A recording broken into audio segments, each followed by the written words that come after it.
Kami di Presisi Utama pemirsa, kita beralih ke informasi mancanegara. Masalah limbah plastik sepintas sebagai persoalan masif. Tapi bagi kelompok advokasi lingkungan, ada pilihan-pilihan kecil yang bisa dilakukan setiap hari untuk mengatasi persoalan global ini. Diawali dengan saat berbelanja kebutuhan dapur.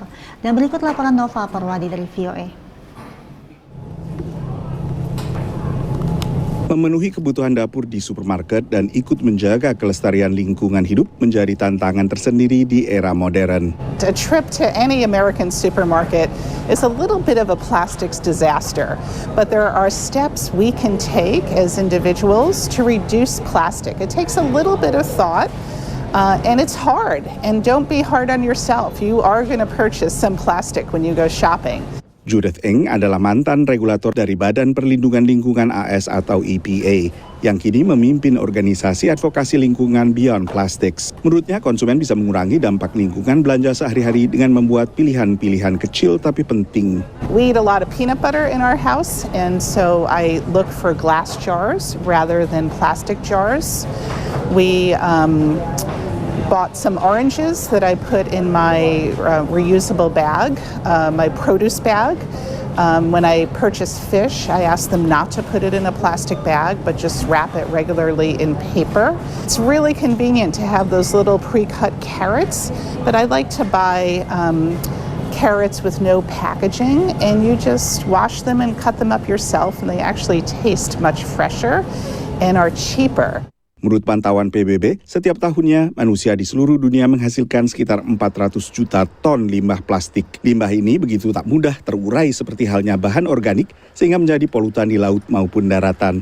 Begitu pecah menjadi partikel-partikel kecil yang dikenal sebagai microplastics atau plastik mikro, bahan ini sangat mudah terhirup atau terkonsumsi manusia. All of us, they estimate, are consuming about a credit card of plastic a week, and they have detected plastics, microplastics in everybody's lungs, blood, placentas, and every corner of the earth. And so we're all becoming more plastic, even if we don't know what that means. Daur ulang dan penggunaan bahan alternatif lebih ramah lingkungan bisa mengurangi dampak negatif limbah plastik.